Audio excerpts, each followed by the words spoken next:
is Eric Williams. I'm 32 from here, Atlanta, Georgia. Grew up in the DeKalb, Decatur, Lithonia, wherever you want to draw the lines area. The middle child of five. I'm a graduate of Stevenson High School and Tennessee State University, where I was a member of the marching band and I ran track in high school as well. So my bachelor's degree is in psychology, and that's kind of what gave me my start in HR.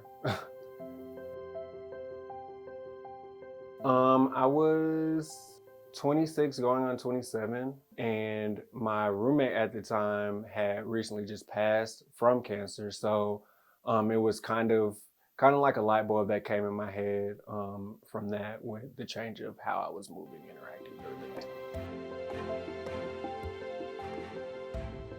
I started to eat less, and I started to I found that I was throwing up maybe 5 or 10 minutes after eating. And that can be anything. Well, I ended up having to see about 3 or 4 different doctors because they weren't exactly sure what it was, where it came from, the type, things of that nature. So third and fourth doctor actually came in together because one found one thing and then the other found another, which they put their findings together and found out that I actually did have cancer. But on top of that, my body was filled with fluids, and on top of not being able to eat, I was swelling up during the day and it would go down in the afternoon times. So they were trying to figure out 2 things at once, and they found out that I had cancerous cells in my lymph nodes, and it started to spread to my organs. I was taken back at first, about exactly a month when I found out about myself. I had just recently lost my roommate to cancer, and then prior to that, my grandpa had passed away to lung cancer, and I had an auntie that passed away from breast cancer. So there was a lot of fear, but a lot of confusion as well, because they didn't really know the cause, the type, and a lot of specific details that you would normally have with others. But I was excited that they found out, but just curious on how everything is going to play out, because the majority of cancer experiences that I had with everybody that I've dealt with turned out fatal. So I was more concerned about, am I still going to be here? There was just nothing else to do. I needed the help. So I had to say something. I'm the type of person that likes to make people feel better. If people were sad, I wanted to cheer them up. If people were facing difficult tasks, I would do my best to try to assist them in any way that I could. So being that I was in such a vulnerable spot and I wasn't in a space to be able to help others, it was more so needing help. So it was kind of hurtful because I was trying to process it myself and trying to explain to others. It really took a toll on me. So I came up with the system of explaining enough to where people were aware, but I didn't give them too full of details because, one, I didn't know a whole lot myself, and two, I just didn't want people to worry about me. It's kind of silly because there's no way you can't worry about somebody during that kind of situation, but yeah, it was a gradual thing.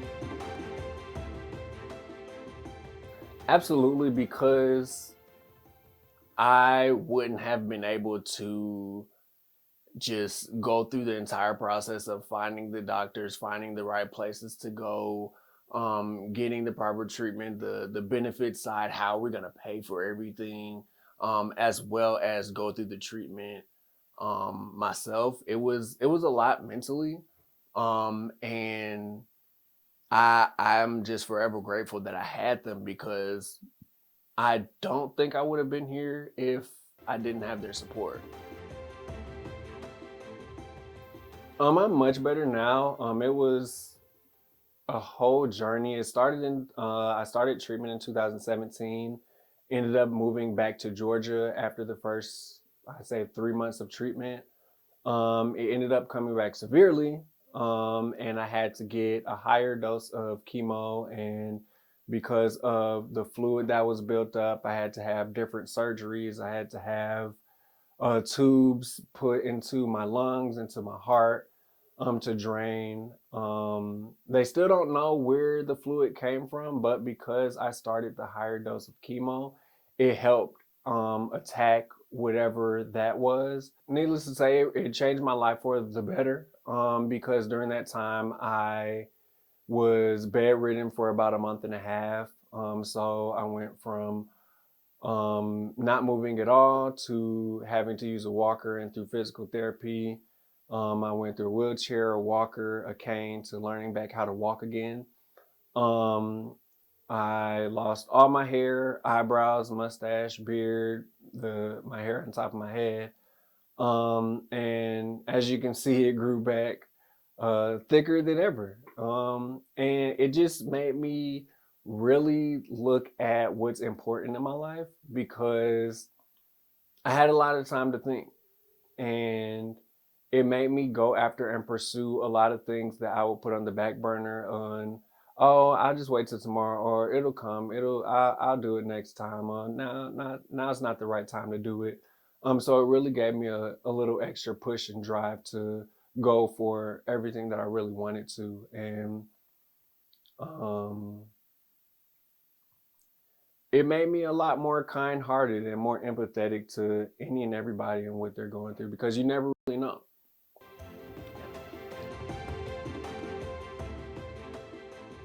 Although it was a terrifying experience, there was still some good out of it. There were different classes with Emory and with Vanderbilt. They had students that came in and were learning something new along with the doctors. So it was like everybody was learning at the same time, and it just really opened myself up to the unknown, and being able to put trust in other people, because they weren't familiar on how it got there, what it was, or even really if the treatment was going to work. They just took the similarities on what they've seen from other different types of cancers and kind of formulated my treatment, and it worked. I would definitely say pay attention to your body. We're with ourselves all the time. So the subtle changes are the best indicators, even if it's something as like you feel your elbow tightening up or itching, or it feels a little different than it normally does. You never know what that could be. And I mean, I just thought at the beginning of mine that maybe I would just have a cold or something because I wasn't eating. Okay, you throw up, maybe I just have a stomach ache. But it turned out to be much more severe. So I would definitely say to stay up on your checks, on your regular checks, have a primary care physician, because those, you never know what could pop up. It could happen at the blink of an eye, really. And don't be afraid to ask for help, and never be too proud to receive support. There are so many people who look up to us, and we have no idea until we go through certain things like this.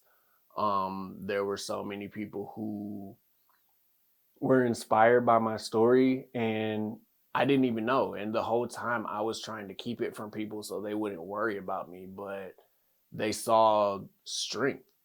So whenever you're ready, definitely share your story, because you never know who it could help, and you never know what kind of push and drive it can give for them to share their story, because that can be the therapy that they need.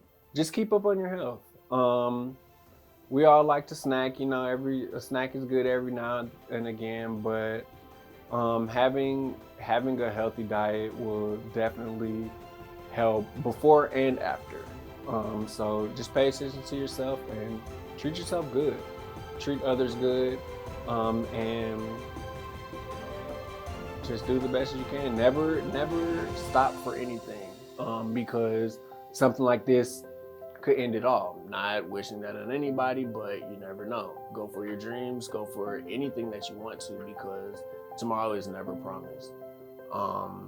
But also keep fighting, because it works. Thank you for sharing your story. Thank you.